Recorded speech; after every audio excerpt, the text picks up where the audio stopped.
Bonsoir à tous, nous sommes le mercredi 8 avril 2020, 23e jour de confinement dans ce contexte de crise sanitaire. Nouvelle édition spéciale sur TV78. Depuis le début de la pandémie, le Covid-19 a causé la mort de 209 personnes dans les hôpitaux du département. D'après les derniers chiffres de Santé publique France du 7 avril 2020, 992 personnes atteintes du virus sont hospitalisées sur le territoire, dont 189 placées en soins intensifs. Enfin, pour être complet sur le bilan sanitaire, 551 personnes yvelinoises ont pu retourner à leur domicile suite à l'amélioration de leur état de santé. Conséquence de cette crise sanitaire, l'activité économique plonge. D'après la première estimation de la Banque de France, la croissance a baissé de 6% durant le premier trimestre, une évolution jamais enregistrée depuis la fin de la Seconde Guerre mondiale. Dans ce contexte, au 6 avril 2020, plus de 11 000 entreprises ont demandé un recours au chômage partiel dans le département des Yvelines. Écoutez à ce propos Jean-Noël Barrot, le député de la 2e circonscription des Yvelines. Dans les grandes entreprises du secteur de Vélizy, du secteur de Saint-Quentin, les entreprises, ce sont les grandes entreprises, les grands groupes se sont organisés pour poursuivre leur production en télétravail notamment, quitte pour certaines à arrêter leur production. C'est le cas d'Airbus qui s'est arrêté une grosse semaine de manière à réorganiser ses systèmes et ses chaînes de production afin de respecter les consignes sanitaires. En revanche, pour toutes les petites entreprises du commerce et de l'artisanat, il y a évidemment des difficultés très grandes et donc on est à leur côté pour essayer de les accompagner dans la mobilisation des dispositifs mis en place par l'État et par les banques de manière à ce qu'elles puissent être préservées des difficultés qu'on est en train de traverser. Comme à Paris, le préfet des Yvelines a décidé de renforcer les règles de confinement en interdisant la pratique d'une activité physique individuelle entre 10h et 19h. Une interdiction qui a pris effet aujourd'hui et qui pour l'instant est maintenue jusqu'au 15 avril. Une décision motivée notamment par un regain d'affluence le week-end dernier dans notre département.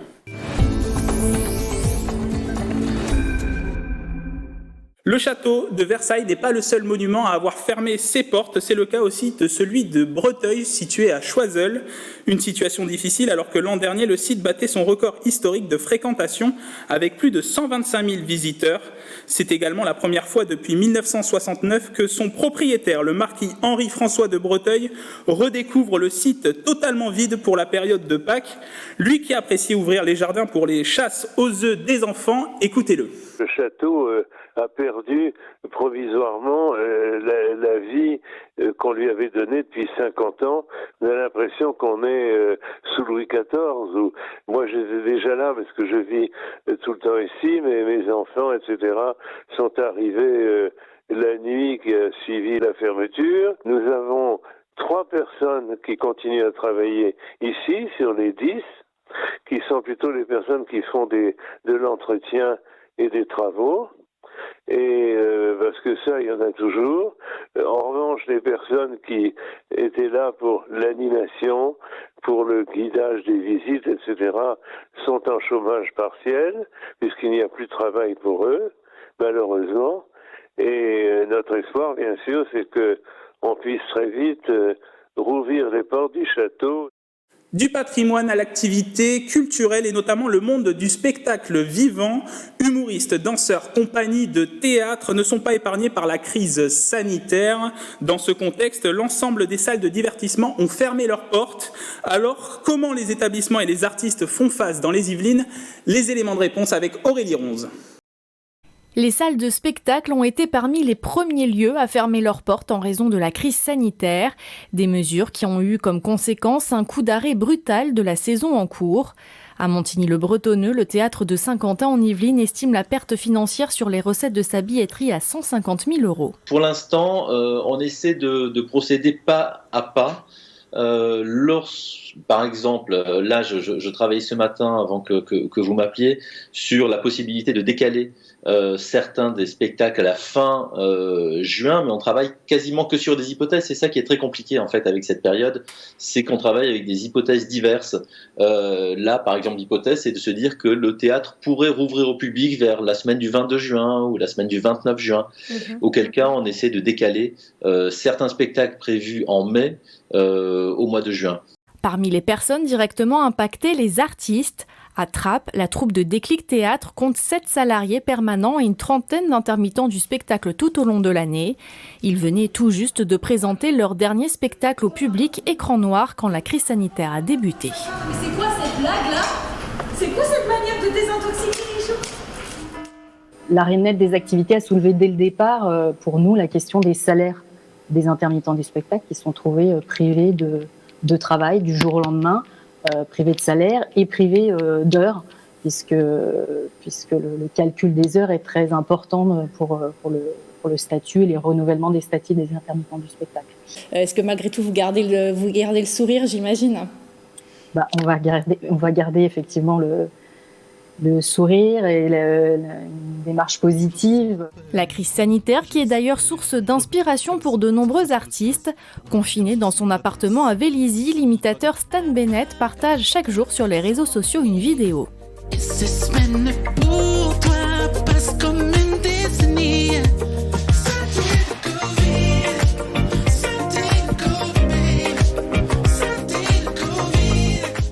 L'humour choisi également par l'Yvelinoise Laurie Perret.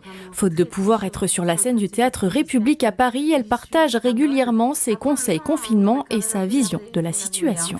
Je sais pas si vous vous rappelez, il y a quelques temps, on était quand même en train de se faire livrer de la neige dans les Pyrénées. Et là, il y en a un, il a fait, la goutte de trop, la bavure, il a bouffé un pangolin. Et on en est là, coronavirus. Vois comme la course au sous nous rend idiots. Les saumons d'élevage sont sous antibio.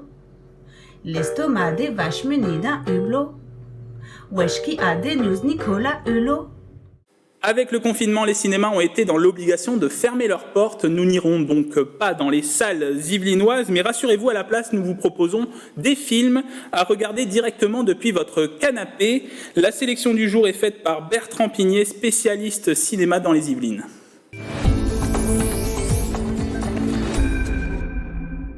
Dans nos canapés, puisque c'est l'occasion de s'installer et de prendre le temps de regarder, de fouiller, de chercher, de s'intéresser, de se cultiver, je vous propose une plateforme qui s'appelle Imago TV, en un seul mot, IMAGOTV.fr.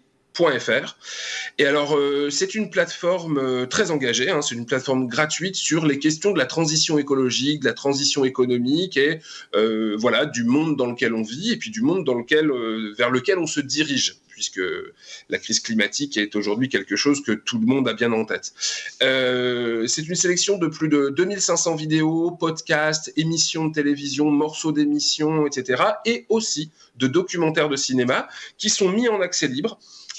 Et qui sont catégorisés par thème. Alors il y a des thèmes sur, il y a évidemment donc dans les documentaires des thèmes sur l'éveil des consciences, les alternatives, sur l'écologie, la santé, l'alimentation. Enfin bon voilà, toutes ces choses-là. Alors vous y retrouverez des films qui sont sortis en salle. Vous y retrouverez par exemple Enquête d'autonomie. Quel autre film était déjà sorti en salle? Enquête de sens, par exemple. Enfin, des films comme ça, Human, le film de Yann Arthus Bertrand, des films qui posent des questions sur notre monde et qui permettent d'y réfléchir.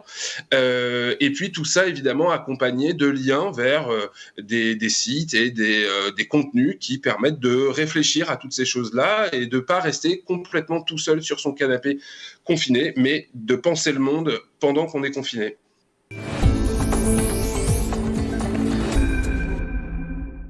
Il y a de moins en moins de trafic sur l'autoroute, mais certaines aires de repos maintiennent quand même leur activité. C'est essentiel, notamment pour les transports routiers de poids lourds. Nous nous sommes rendus en début de soirée sur l'aire de repos de Limours-Brissou-Forges sur l'A10. Les images de Patrick Jacques de Dixmude.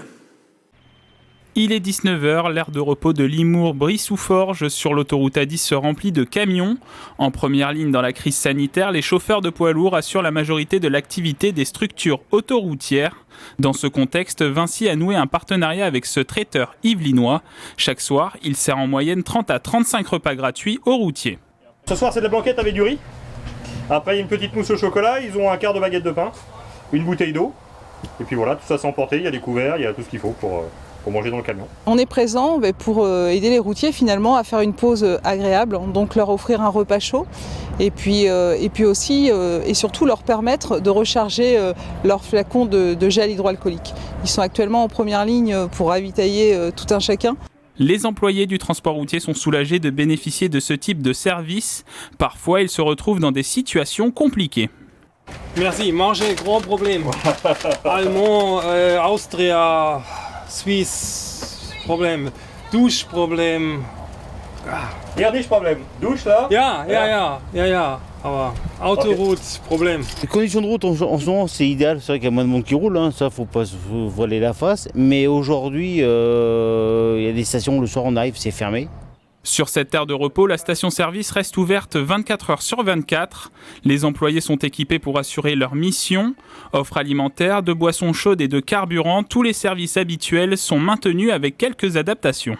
Généralement, on est 3-4 le matin, 3-4 l'après-midi. On est passé à 2 personnes le matin, 2 personnes l'après-midi et 2 personnes la nuit, en fait, avec un équilibre entre du personnel d'entretien et le service, en fait, hôte de vente, en fait, en caisse, pour une continuité d'activité, en fait. Aujourd'hui, on travaille essentiellement avec tous les chauffeurs routiers, tous les services d'urgence, en fait, qui peuvent passer par rapport au carburant. Donc oui, on est sur une tendance entre moins 60 et moins 80% quand même sur le site, quoi. D'après les estimations du groupe Vinci Autoroute, le trafic autoroutier aurait diminué de 16% entre le 1er et le 20 mars 2020. Une conséquence assez insolite depuis le début de cette crise sanitaire, la consommation de farine chez les particuliers a quasiment triplé, un surplus d'activité pour les fabricants à l'image des moulins de Versailles.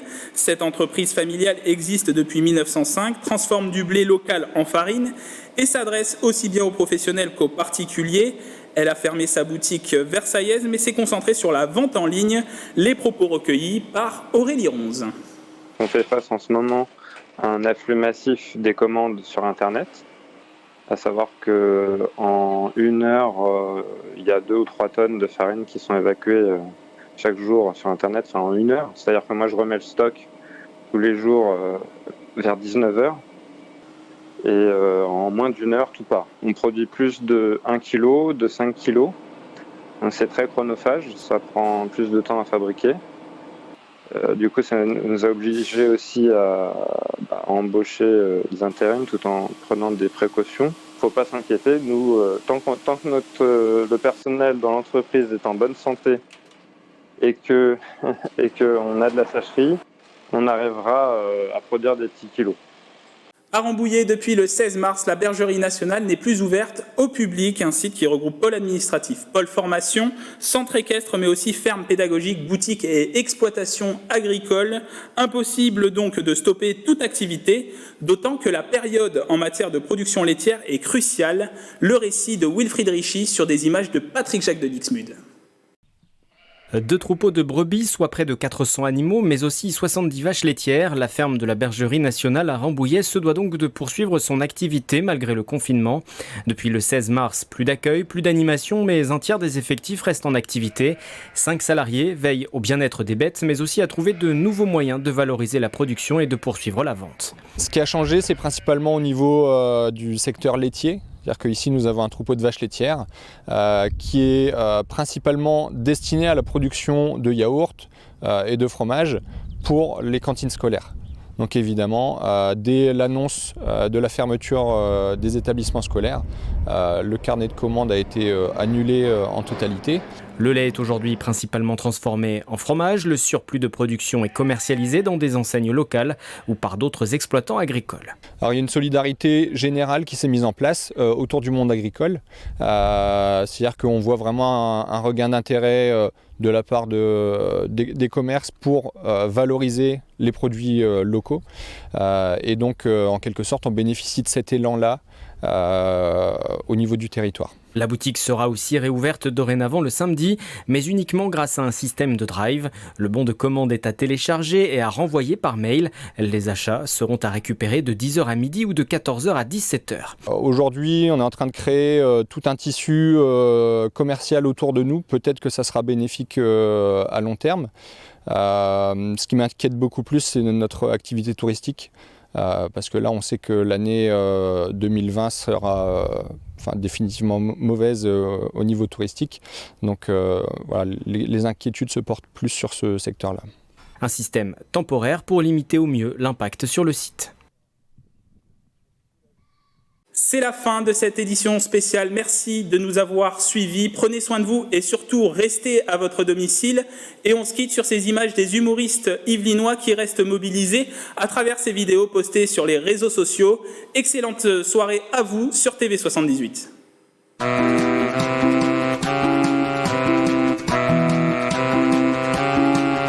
Je suis le coiffeur, me voilà.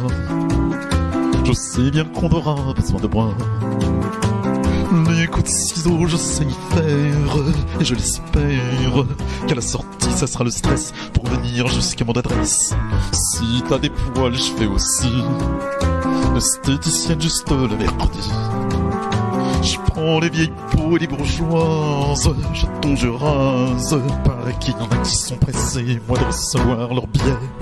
Je veux des sous, des petits sous, encore des petits sous, des petits sous, des petits sous, toujours des petits sous. Des sous de bombasse, des sous de bondasse. Je veux des sous, des petits sous, encore des petits sous, des petits sous, des petits sous, toujours des petits sous.